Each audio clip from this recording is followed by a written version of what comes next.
baseball and we're thinking about round ball and we're thinking about all kinds of crazy stuff here.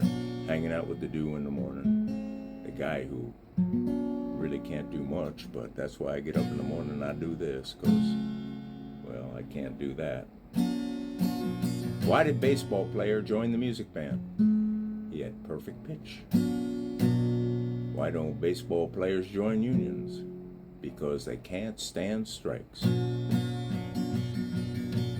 Ernest Lawrence Thayer in 1863 to 1940, somewhere along that path and in between the bases, he wrote this brilliant poem, of which I'll do a little takeoff on.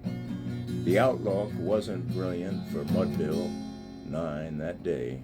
The score stood 4-2 with but one inning more to play.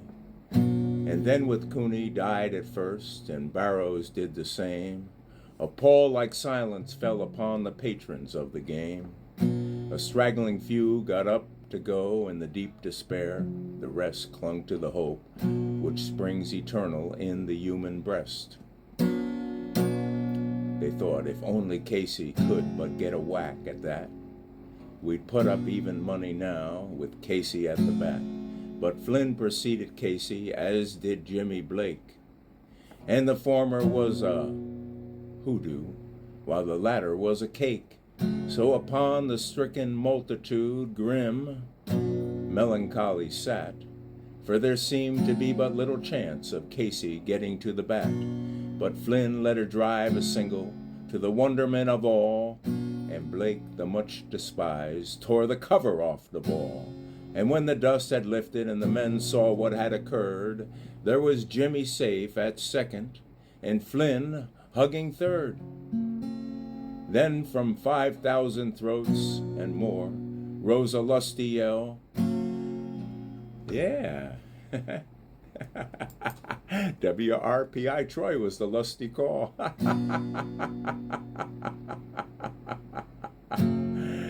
Yeah.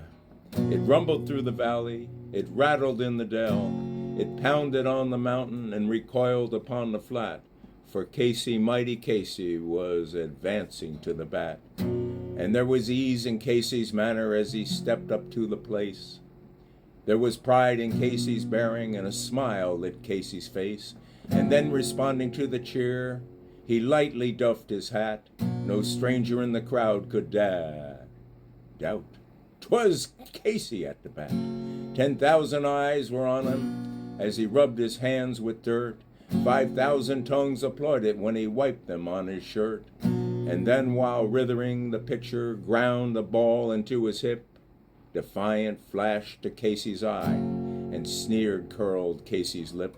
And now the letter-covered spear came hurling through the air as Casey stood a-watching it in a haughty grandeur there. Close to the sturdy batman, the ball unheeded sped. That ain't my style, said Casey. Strike one, the umpire said.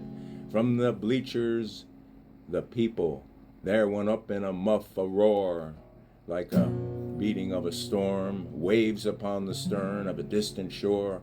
Kill him! Kill the umpire! Shouted someone in the stand. And it's likely they have killed him, had not Casey raised his hand. With the smile of a Christian charity, great Casey vestige shone.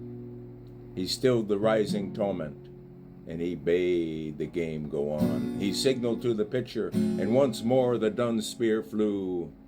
But Casey still ignored it, and the umpire said, strike two! Fraud, cried the maddening thousands, echoed, answered fraud. But one scornful look from Casey and the audience did and was awed. They saw his face growing stern and cold, they saw his muscles strain, and they knew that Casey wouldn't let the ball go by again. The sneer is gone from Casey's lips, his teeth are clenched in hate. He pounds with cruel violence his bat upon the plate, and now the pitcher holds the ball, and now he lets it go, and now the air is shadowed by the force of Casey's blow. Oh, somewhere in this favored land, sun is shining bright. The band is playing somewhere, and somewhere hearts are light, and somewhere men are laughing, and somewhere children shout. But there is no joy in Mudville, mighty Casey has struck out. Did you hear the joke about the pop fly? Don't worry, it's over your head.